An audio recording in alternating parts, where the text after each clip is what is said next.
നമസ്കാരം. മരിയ കൊറിനോ മച്ചാഡോയെ നമുക്കെല്ലാവർക്കും അറിയാം. വെനിസ്വേലയിലെ പ്രതിപക്ഷ നേതാവായിരുന്നു അവർ. സമാധാനത്തിലുള്ള നോബൽ സമ്മാനം നേടിയപ്പോഴാണ് ഈ വ്യക്തി ആരാണെന്നുള്ള കാര്യം ഒരുപക്ഷെ പുറം ലോകം തിരിച്ചറിഞ്ഞത്.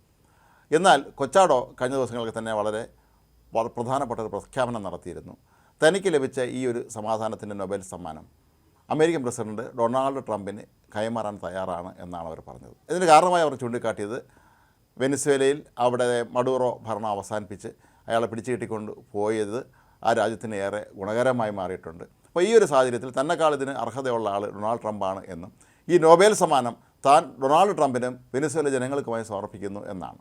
ഇക്കാര്യം അവർ ഔദ്യോഗികമായി ആവശ്യപ്പെട്ടിട്ടില്ല. പക്ഷേ നൊബേൽ കമ്മിറ്റി ഇത് സംബന്ധിച്ച് ഇപ്പോൾ അവരുടെ നിലപാട് വ്യക്തമാക്കിയിരിക്കുകയാണ്. കമ്മിറ്റി പറയുന്നത് ഇത്തരത്തിൽ ഒരാൾക്ക് ലഭിച്ച നൊബേൽ സമ്മാനം അത് കൈമാറാൻ ഒരു കാരണവശാലും അനുവദിക്കുകയില്ല എന്നാണ്. ഒരാൾക്ക് നൊബേൽ സമ്മാനം പ്രഖ്യാപിച്ചാൽ അയാൾ വാങ്ങിക്കൊള്ളണം, അല്ലെങ്കിൽ ആൾ വാങ്ങിക്കേണ്ടതില്ല. അതല്ലാതെ ഒരാൾക്ക് കൈമാറാനോ പങ്കുവയ്ക്കാനോ, അതായത് പ്രഖ്യാപിച്ചതിന് ശേഷം നമ്മൾ പലപ്പോഴും കാണാറുള്ളതാണ് നൊബേൽ സമ്മാനം 1-2 പേർക്ക് പങ്കുവയ്ക്കാറുണ്ട്. അത് നൊബേൽ കമ്മിറ്റിയുടെ തീരുമാനം അനുസരിച്ച് വരുന്ന പ്രഖ്യാപനമാണ്. അതല്ലാതെ ഒരാൾക്ക് ലഭിക്കുമ്പോൾ ഇത് ഇനി എനിക്ക് മാത്രമല്ല ഞാൻ വേറെ ആൾക്കും കൂടി പങ്കുവയ്ക്കാൻ തയ്യാറാണ് എന്ന് പറഞ്ഞാൽ അതും അംഗീകരിക്കാൻ തങ്ങൾ തയ്യാറല്ല എന്നാണ് ഇപ്പോൾ നൊബേലിൻ്റെ ഈ സമാധാനത്തിനായുള്ള നൊബേൽ സമ്മാനം തീരുമാനിക്കുന്ന സമിതി അവരുടെ നിലപാട് വ്യക്തമാക്കിയിരിക്കുന്നത്. ഡൊണാൾഡ് ട്രംപിനെ സംബന്ധിച്ചിടത്തോളം എന്ത് വില കൊടുത്തും സമാധാനത്തിനുള്ള നൊബേൽ സമ്മാനം നേടുക എന്നുള്ളത് അദ്ദേഹത്തിൻ്റെ ചിരകാല സ്വപ്നമാണ്. ഈ 2ാം വട്ടം അമേരിക്കൻ പ്രസിഡന്റ് ആയതിനു ശേഷം പലപ്പോഴും പരസ്യമായി തന്നെ തനിക്കാനുള്ള എല്ലാ അർഹതയുണ്ടെന്ന് അദ്ദേഹം പ്രഖ്യാപിക്കുന്നുണ്ടായിരുന്നു. ഇന്ത്യ പാകിസ്ഥാൻ യുദ്ധമുണ്ടായപ്പോൾ ഓപ്പറേഷൻ സിന്ദൂർ ഇന്ത്യ വളരെ ഫലപ്രദമായി ഉപയോഗിച്ച് പാകിസ്ഥാനെ തകർത്തപ്പോഴൊക്കെ തന്നെ ഇതെല്ലാം താനാണ് ഇത് ഒത്തീർപ്പാക്കിയത് എന്നുള്ള അവകാശവാദവുമായി ട്രംപ് രംഗത്തെത്തിയതൊക്കെ തന്നെ സമാധാനത്തിന് നൊബേൽ സമ്മാനം നേടിയെടുക്കാനുള്ള താല്പര്യം മുൻനിർത്തി തന്നെയായിരുന്നു. അതുപോലെ ഗാസയിൽ സമാധാനം പുനഃസ്ഥാപിക്കാൻ നടക്കുന്ന നീക്കങ്ങളൊക്കെ തന്നെ അത് തൻ്റെ കഴിവുകൊണ്ടാണ് അവിടെയെല്ലാം സമാധാനം പുലരാൻ പോകുന്നത് എന്ന് പറയുന്നു.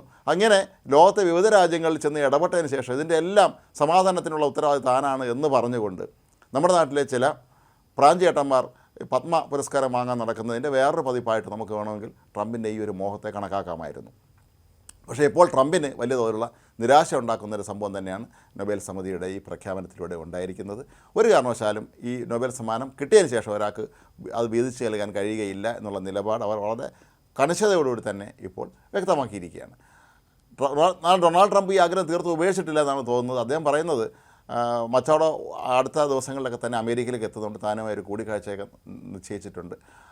അതുകൊണ്ട് അതിൻ്റെ അടിസ്ഥാനത്തിൽ ചില തീരുമാനങ്ങൾ ഉണ്ടാകുമെന്നൊക്കെയാണ് അദ്ദേഹം പറയുന്നത്. ഇതിൽ വളരെ വിചിത്രമായൊരു കാര്യം, മഡൂറോയെ പുറത്താക്കിയതിന് ശേഷം ഡെൽസി റോഡ്രിഗ്സ് എന്ന അവിടുത്തെ വൈസ് പ്രസിഡൻറ്റിനെയാണ് ഡൊണാൾഡ് ട്രംപ് അവിടുത്തെ പ്രസിഡൻ്റായി, ഇപ്പോൾ താൽക്കാലിക പ്രസിഡൻ്റായി തീരുമാനിച്ചിരിക്കുന്നത്. അതേസമയം എന്തുകൊണ്ടാണ് നിങ്ങൾ അവിടുത്തെ പ്രതിപക്ഷ നേതാവിനെ പ്രസിഡൻ്റ് ആക്കിയില്ലെന്ന ചോദ്യത്തിന് അവർ വളരെ നല്ല സ്ത്രീയാണ്, പക്ഷേ അത്ര നല്ല ഭരണകർത്താവല്ല എന്നായിരുന്നു ഡൊണാൾഡ് ട്രംപ് മറുപടി നൽകിയത്.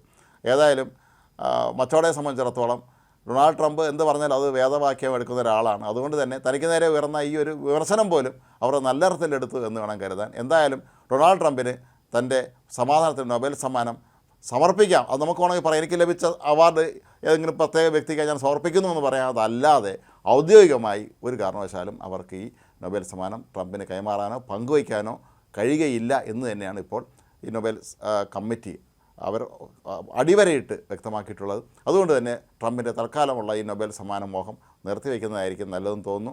ഒരുപക്ഷെ അടുത്ത വർഷം വീണ്ടും നൊബേൽ സമ്മാനം പരിഗണിക്കുന്ന കാലഘട്ടത്തിൽ ട്രംപിന് വേണമെങ്കിൽ അതിൽ നോമിനിയാകും. കാരണം ഇപ്പോൾ തന്നെ പാകിസ്ഥാൻ സമാധാനത്തിനുള്ള നൊബേൽ സമ്മാനത്തിനുള്ള പേര് ട്രംപിൻ്റേതാണ് അവർ നൽകിയിരിക്കുന്നത്. കാരണം പാകിസ്ഥാന് ഒരുപാട് സഹായങ്ങൾ ട്രംപിൻ്റെ ഭാഗത്തുനിന്ന് ഉണ്ടായി.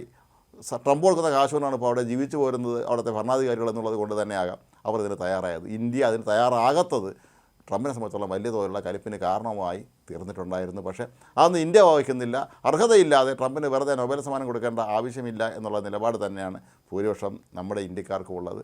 എന്തിനേറെ സമാധാനത്തിൻ്റെ ലോകത്തെ ഏറ്റവും വലിയ വക്താക്കളായ നമ്മുടെ രാഷ്ട്രപിതാ മഹാത്മാഗാന്ധിജിക്ക് പോലും ഈ സമാധാനത്തിലുള്ള നൊബേൽ സമ്മാനം ഇനിയും അവർ തന്നിട്ടില്ല എന്നുള്ള കാര്യവും നമ്മൾ പ്രത്യേകം ഈ ഒരു സാഹചര്യത്തിൽ ഓർക്കേണ്ടതുണ്ട്. ലോകത്ത് ഏതെങ്കിലും രാജ്യത്ത് എന്തെങ്കിലും ചെറിയ തോതിൽ പ്രശ്നം ഉണ്ടായാൽ അവിടെ ചെന്ന് ഇടപെട്ട് അവിടെ സൈന്യത്തെ അയച്ച് അവിടുത്തെ ഭരണാധികാരി പിടിച്ചിട്ട് കൊണ്ടുവന്ന് അമേരിക്കയിൽ ഇട്ട് വിചാരണ നടത്തുകയും ആ രാജ്യത്തിൻ്റെ പരമാവധി സമ്പത്ത് ചൂഷണം ചെയ്യുകയും ചെയ്യുന്ന ട്രംപിൻ്റെ ഈ ഒരു നിലപാടിന് എന്തിനാണ് സമാധാനത്തിനുള്ള നൊബേൽ സമ്മാനം കൊടുക്കേണ്ടത് എന്നാണ് ഇതേക്കുറിച്ച് അറിയാവുന്ന ആളുകളെല്ലാം തന്നെ സമൂഹ മാധ്യമങ്ങളിലൂടെ നിരന്തരമായി ചോദിക്കുന്നത്. പക്ഷേ ട്രംപിനെ സംബന്ധിച്ച് ഈ നൊബേൽ സമ്മാനം കിട്ടിയേ അദ്ദേഹം അടങ്ങുകയുള്ളൂ.